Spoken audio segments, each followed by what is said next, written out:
চাচি আমাকে একবার বলেছিলেন যে তিনি অন্ধকারে একা থাকতে খুব ভয় পান, তাই তিনি প্রায়ই আমাকে তার ঘরে ডেকে নিয়ে যেতেন।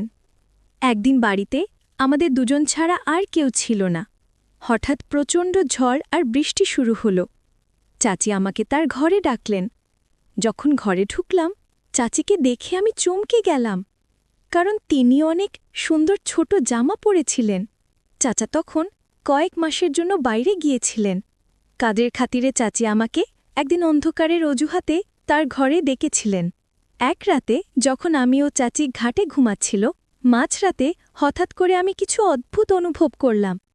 চোখ খুলতেই যা দেখলাম তাতে আমি অবাক হয়ে গেলাম। তারপর চাচি আমাকে দিয়ে জোর করে বাকিটা গল্পটা শোনাচ্ছি।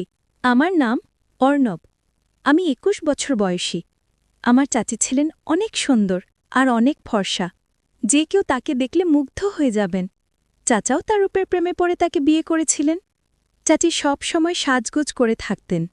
একাদশ শ্রেণীর পরীক্ষা দেওয়ার পরে আমার ছুটি শুরু হয়েছিল, তাই আমি মা বাবার কাছে অনুমতি নিয়ে চাচি ও চাচার বাড়িতে ছুটি কাটাতে যেতে চেয়েছিলাম। চাচার বিয়ে মাত্র ৩ মাস আগে হয়েছে, তাই আমার বাবা মা আমাকে সেখানে যেতে নিষেধ করেছিলেন। কিন্তু আমি অনেক বছর ধরে চাচার বাড়িতে যাইনি, এমনকি তাদের বিয়েতেও যেতে পারেননি, কারণ তখন আমার পরীক্ষার সময় ছিল।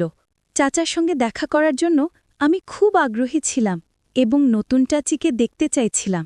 বাবার কথা ছিল যে আমরা পরে কখনো দেখা করতে পারব, কিন্তু আমি তখনই যেতে চাইছিলাম। শেষ পর্যন্ত অনেক বুঝিয়ে বাবা চাচার বাড়িতে যাওয়ার জন্য রাজি করালেন। মাঝে মাঝে ভাবি হয়তো ভালো হতো যদি তখন চাচার বাড়িতে না যেতাম, কারণ এত কম বয়সে চাচি আমার সাথে এমন কিছু করবেন যা আমি ভাবতেও পারিনি। একটি নতুন অভিজ্ঞতার সন্ধানে আমার জীবনে একটি গুরুত্বপূর্ণ দিন এসেছিল। তা ছিল শনিবারের একটি দিন, যখন আমার বাবা আমাকে চাচার বাড়িতে নিয়ে গিয়েছিলেন। কিন্তু আমাদের পৌঁছানোর পর দেখি বাড়ির বাইরের দরজায় তালা বন্ধ। মনে হলো চাচি হয়তো কোথাও গেছেন। বাবার ফোন করার পর জানতে পারলাম তারা শপিং করতে বেরিয়েছেন এবং বাড়িতে ফিরতে কিছুক্ষণ লাগবে। তাই আমরা বাড়ির বাইরে দাঁড়িয়ে তাদের জন্য অপেক্ষা করতে লাগলাম। প্রায় ২ ঘন্টা পর চাচা চাচি বাড়িতে পৌঁছলেন। বাবা বাইরে গিয়ে তাদের সঙ্গে দেখা করলেন আর চলে গেলেন আমাকে রেখে। আমরা সবাই একসঙ্গে বাড়ির দিকে ফিরতে শুরু করলাম। চাচি তখন স্কার্ফ দিয়ে মুখ ঢেকেছিলেন এবং চাচার বাইকে বসেছিলেন। আমি দেখতে পেলাম চাচি অনেক সুন্দরী। চাচা ছিলেন সাধারণ দেখতে, কিন্তু চাচি সত্যিই সুন্দর ছিলেন। অন্যদিকে চাচা হঠাৎই আমাকে ডাকলেন, অর্ণব, কি দেখছো তুমি? অনেকক্ষণ ধরে তোমাকে ডাকছি। তার ডাকে আমি কিছুটা অপ্রস্তুত হয়ে গেলাম, তবে দ্রুত সামলে নিয়ে বললাম, আমি ভালো আছি, এবং চাচাকে সালাম করলাম। এতদিন পর আমাকে দেখে চাচা খুব খুশি হলেন। মনে হচ্ছিল যেন আমরা অনেক দিনের পরিচিত। এখন ২ দিন ধরে চাচার বাড়িতে ছিলাম। চাচি আমার প্রতি পুরোপুরি যত্নশীল ছিলেন এবং আমার জন্য সবকিছু ঠিক রাখছিলেন। চাচা ও চাচিকে দেখে মনে হচ্ছিল আমি নিশ্চয়ই আমার ছুটির পুরো সময় এখানেই কাটাবো। তবে আমি জানতাম না যে আমার এই সিদ্ধান্ত পরবর্তী সময় এমন একটি মোড় নিতে পারে যা আমার জীবনকে পুরোপুরি পরিবর্তন করে দিবে। আমি আশা থেকেই লক্ষ্য করছিলাম চাচি আমার সঙ্গে অন্যরকমভাবে চলাফেরা করতেন। আমার কাছে বিষয়টা অবাক করার মতো ছিল। আমি মাঝে মাঝে তার দিকে চেয়ে থাকতাম। আমি মনে মনে ভাবতাম এসব চাচির কাছে সামান্য, কারণ তিনি শহরে থাকেন আর শহরের সবাই এরকমভাবে চলাফেরা করে। আমার কাছে অন্যরকম লাগত, কারণ আমি গ্রাম থেকে এসেছি।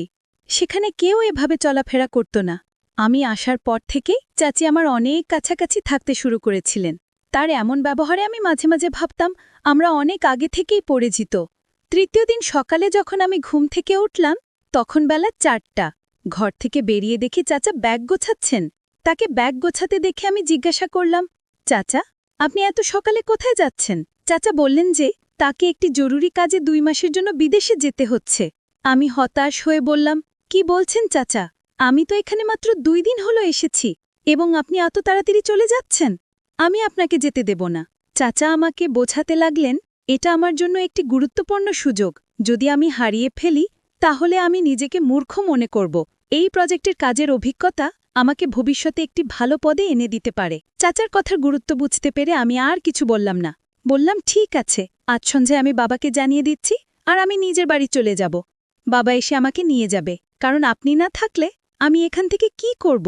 চাচা বললেন, অর্ণব, এখন আমি চলে যাচ্ছি। তুমি এখানেই থাকবে এবং তোমার চাচির খেয়াল রাখবে আমার ফিরে আসা পর্যন্ত।